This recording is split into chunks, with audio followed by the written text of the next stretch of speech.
स्वागत है आप सबका आपके अपने चैनल ज्ञान गुरु एकेडमी में। प्यारे बच्चों, जैसा कि आप सभी को पता है, हमने आप लोग को क्लास 6, 7, 8, 9, 10, 11, 12 सबका क्लास प्रोवाइड करा दिया है आपके प्यारे से आपके अपने चैनल ज्ञान गुरु एकेडमी पे। डियर स्टूडेंट्स, पिछले क्लास में हमने आप लोग को जो कक्षा 7 का पहला चैप्टर साइंस का पढ़ाया था, बच्चों ने काफी उसको पसंद किया और आपकी पसंद को देखते हुए आज हम उसका पढ़ाएंगे सेकेंड चैप्टर, जो कि आपका है बच्चों रेशों से वस्त्र तक। आपकी बुक का है, एनसीईआरटी की बुक हमने अपने सामने रख ली है, ठीक है, ताकि मैं आप लोग को कहीं अदर टॉपिक ना पढ़ा दूं। बिकॉज ये है कि मैं अपर लेवल ही पढ़ाता हूँ और पहली बार साथ मैं पढ़ा रहा हूँ 6, 7, 8 की, तो भाई थोड़ा सा देखना पड़ेगा टॉपिक आपका क्या है। सो आपकी एनसीईआरटी बुक ही मैं आपको पढ़ाऊंगा बच्चों, ठीक है। अगर एक चीज में आप लोग को यूजुअली वही अपील हमारी है कि अभी तक आप हमारे चैनल पर नए हैं तो सब्सक्राइब कर लें और नीचे उसके बगल में एक बेल आइकन दिख रहा होगा, उसे जरूर दबा दें। बेल आइकन को ऑन कर लें ताकि हमारे आने वाली वीडियो का नोटिफिकेशन आप तक तुरंत पहुंच सके। चलिए शुरू करते हैं आज का क्लास। तो बच्चों आज का क्लास है क्लास 7 का सेकेंड अध्याय आपके साइंस का, जिसका नाम है बच्चों रेशों से वस्त्र तक। क्या नाम है बच्चों? रेशों से वस्त्र, ठीक है, वस्त्र तक, ठीक है। अब ये है आप लोग का बच्चों रेशों से वस्त्र तक। एक चीज मैं आप लोग को बता दूं बच्चों, ध्यान से देखिए, इस चैप्टर की डिफिनेशन से ही आपको बहुत सारी चीजें क्लियर हो जा रही हैं। इसमें हमें पढ़ना है पौधे एवं जंतुओं से प्राप्त रेशे। जैसा कि आप सभी जानते हैं, कुछ रेशे ऐसे होते हैं जो पौधों से प्राप्त होते हैं, कुछ रेशे ऐसे होते हैं जो जंतुओं से हमें प्राप्त होते हैं, ठीक है। तो हमें वो पढ़ना है। पहला पॉइंट पौधों एवं जंतुओं से प्राप्त रेशे। सेकेंड पॉइंट आपके एनसीईआरटी की किताब में बताया जा रहा है, बुक में आपके बच्चों जो सिलेबस में आपके पढ़ना है, ऊन प्रदान करने वाले जंतु। वे कौन से जंतु हैं जो ऊन प्रदान करते हैं, तो उनके बारे में हम पढ़ेंगे सेकेंड में, ठीक है। उसके बाद है ऊन तैयार करने की विधि। तो जंतु और पौधों से जो हम ऊन तैयार करते हैं वो किसी न किसी विधि से तो तैयार होता होगा। जैसे हम खाना बनाते हैं बच्चों, चावल, दाल, ठीक है, जो भी बनाते हैं तो किसी न किसी विधि से बनाते हैं। तो जब हम ऊन तैयार करते हैं तो उसकी भी कोई विधि होगी। तो ऊन तैयार करने की विधि भी हम इसमें पढ़ेंगे। यानी कि आप लोग का ये जो चैप्टर है आपके नॉलेज की दृष्टि से बहुत ही गजब का है बच्चों। यानी कि इस चैप्टर में आप लोग को नॉलेज बहुत मिलने वाला है। सो इस वीडियो को पूरा देखिएगा, अंत तक देखिएगा, ताकि आपके लिए हेल्पफुल साबित हो सके, ठीक है। अगला पॉइंट है आप लोग का रेशम कीट, ठीक है। और रेशम कीट का जीवन चक्र, रेशम प्राप्त करने, जो रेशम कीट होते हैं बच्चों उनका जीवन चक्र क्या होता है, और फिर क्या है बच्चों रेशम कैसे हम प्राप्त करते हैं। क्लियर है? रेशम को हम कैसे प्राप्त करेंगे ये चीज भी हम इसमें सीखेंगे। और लास्ट पॉइंट है दैनिक जीवन में जंतु रेशों की उपयोगिता एवं महत्व। जो हमारा दैनिक जीवन है, डेली की लाइफ है, उसमें रेशों का क्या महत्व है, उसकी क्या उपयोगिता है बच्चों, ये सारी चीजें हम पढ़ेंगे। तो आइए शुरू करते हैं आपका आज का पहला टॉपिक, पौधों एवं जंतुओं से प्राप्त रेशे। क्लियर है? पहला टॉपिक है बच्चों पौधों एवं जंतुओं से प्राप्त रेशे, ठीक है। ये आप लोग के सिलेबस का पहला पॉइंट है।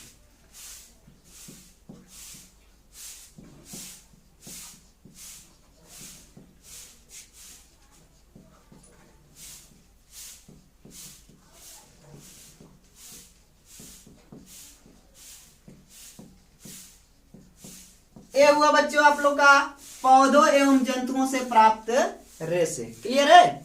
आप लोग अगर कोई प्रॉब्लम हो तो सामने बुक एनसीईआरटी की खोल के रख लीजिए, ताकि आप लोग को भी मेरी तरह से क्लियर समझ में आए, ठीक है। चलिए शुरू करते हैं। पौधों से प्राप्त होने वाले रेशे पादप कहलाते हैं। क्लियर है बच्चों? समझिए, पहले जो पौधों से रेशे प्राप्त होते हैं उन्हें हम पादप कहते हैं। पहला पॉइंट नोट करके रखिएगा। अगर आप नोट्स बना रहे हैं तो पॉइंट वाइज नोट कीजिएगा, ताकि आपको बार बार हमारी वीडियो प्ले करके देखना न पड़े, और जब भी आवश्यकता हो आप अपनी नोटबुक उठाइए और देख लीजिए। चलिए, तो पहला पॉइंट क्या बता रहा था बच्चों? पौधों से प्राप्त होने वाले रेशों को हम कहते हैं बच्चों पादप। क्या कहते हैं? पादप, ठीक है। कपास के पौधों के बिनौलों से, रुई तथा पटसन या सनई के पौधों से तनों के जूट के रेशे प्राप्त किए जाते हैं। फिर से समझिए, कपास के पौधे, जो कपास के पौधे होते हैं, ठीक है, उनके बिनौलों से, बिनौले होते हैं उनके, ठीक है, उनसे बच्चों क्या करते हैं, रुई तथा पटसन, जो रुई और पटसन होते हैं, ठीक है, या सनई के पौधों के तनों से क्या प्राप्त किया जाता है, जूट। जूट जो आप सुनते हो वो इन्हीं पौधों से प्राप्त किया जाता है। समझ गए आप, ठीक है। उसके बाद बताया जा रहा है कपास के रेशों का उपयोग।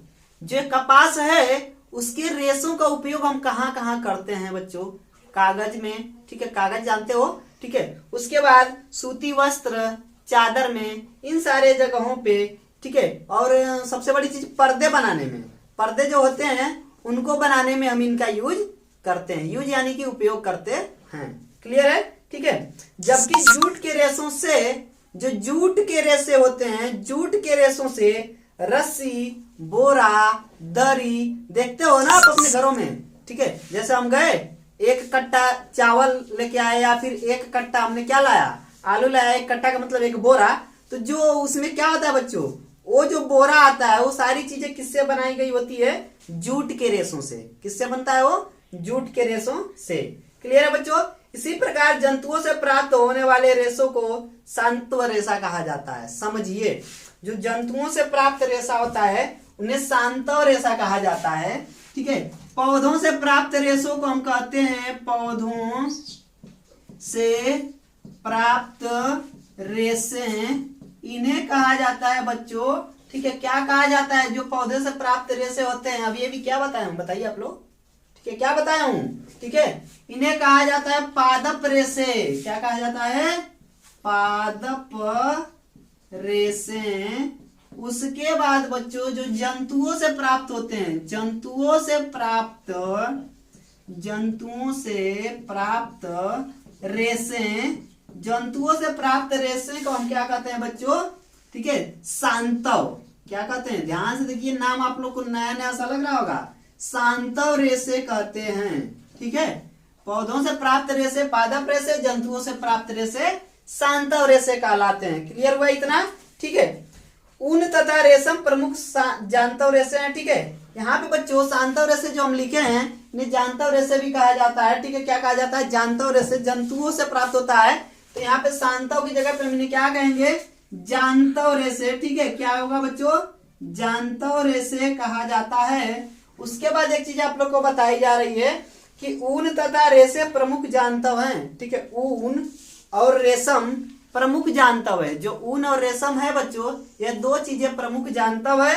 ऊन के रेशे भेड़ अथवा याक के शरीर के बालों से, जो ऊन के रेशे होते हैं, भेड़ आपने देखा होगा, भेड़ या फिर याक, ठीक है, याक के शरीर के बालों से, रेशम के रेशे रेशम कीट के कोकून से, ठीक है, क्या होते हैं, सारी चीजों से प्राप्त किए जाते हैं। जो ऊन के रेशे होते हैं, ऊन का उपयोग स्वेटर, ऊनी स्वेटर पहनते हैं ठंडियों में, ठीक है, स्वेटर तथा गर्म कपड़े बनाने में किया जाता है, जिससे हमें क्या, हमारे शरीर को उष्मा मिल सके, गर्मी मिल सके।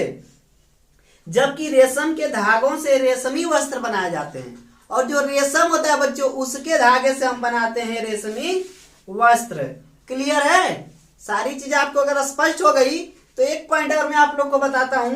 ये तब पौधे एवं जंतुओं से प्राप्त रेशे क्या होते हैं, इनका उपयोग कहाँ किया जाता है, सारी चीजें आपने समझ ली। सो बच्चों, अब मैं आप लोग को बताने वाला हूं कि ऊन प्रदान करने वाले कौन कौन से जंतु होते हैं, ठीक है। यानी कि किन जंतुओं से ऊन प्रदान किया जाता है, हमें प्राप्त होता है, वे कौन कौन से जंतु हैं। हम कुछ प्रमुख जंतुओं के नाम आपको बताएंगे सेकेंड पॉइंट में। तो फर्स्ट पॉइंट हम लोग का क्या हुआ बच्चों, मेरा इरेजर किधर गया, ठीक है, हाँ ठीक है, मैं इसको इरेज करता हूं बच्चों, ठीक है। फर्स्ट पॉइंट आपने पढ़ा पौधों एवं जंतुओं से प्राप्त रेशे। सेकेंड पॉइंट अब आप पढ़ने वाले हो बच्चों, क्या, ऊन प्रदान करने वाले जंतु।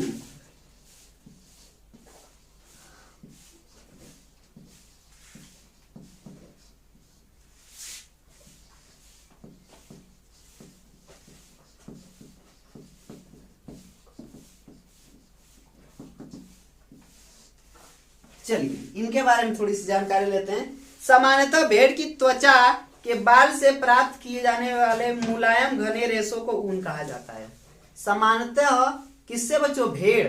भेड़ आपने देखा होगा, बचपन में छोटे थे भेड़ आ जाती थी कभी, ठीक है, जाके टच करते थे भाई, हमारे अंदर एक धारणा बता दी जाती थी ना, क्या कि भाई भेड़ को छुएंगे तो बड़े हो जाएंगे, बहुत लंबे से होंगे, ठीक है, क्योंकि ऐसा कुछ होता नहीं है, ठीक है। चलिए देखिए क्या है, सामान्यतः भेड़ की त्वचा के बाल से प्राप्त किए जाने वाले मुलायम घने रेशों को ऊन कहा जाता है। उसकी त्वचा से जो हम बाल प्राप्त करते हैं, मुलायम घने जो उनके रेशे होते हैं, उन्हीं को सामान्यतः ऊन कहा जाता है। हालांकि कुछ अन्य जंतु भी हैं, ठीक है, जैसे याक, ऊंट, बकरी आदि के शरीर के बालों का भी उपयोग ऊन बनाने में किया जाता है, ठीक है। दरअसल इसी ऊन को स्वेटर बुनने के लिए बाजार से खरीदा जाता है। जो ये ऊन होते हैं, जो मतलब इन जंतुओं के बालों से बनते हैं, इसी ऊन को हम क्या करते हैं बच्चों, अपने घरों में स्वेटर जो हम बनाते हैं, उनको बनाने के लिए इसी ऊन को मार्केट से खरीदा जाता है। जिन वास स्थानों पर बालों से ढके जा, जो देखिए बताया जा रहा है, जिन वास स्थानों, वास का मतलब जहां पे निवास होता है, ठीक है, वास स्थानों पर बालों से ढके जो जंतु पाए जाते हैं, ठीक है, बालों से ढके जो जंतु पाए जाते हैं, यानी जिन जंतुओं के ऊपर बाल बहुत ज्यादा हो और उस बाल से ढके जा चुके हैं, उस बाल से क्या हो चुके हैं, ढके जा चुके हैं, तो क्या होते हैं, ढके जंतु पाए जाते हैं, वहां उन्हीं जंतुओं के रेशों से ऊन प्राप्त किया जाता है। और उन स्थानों पे क्या किया जाता है, उनके बाल को काट कर ऊन बनाया जाता है। कुछ ऐसे स्थान भी होते हैं, कुछ ऐसे वास भी होते हैं जहां पे ऐसे जानवर पाए जाते हैं जिनके ऊपर पूरा बाल ढका होता है।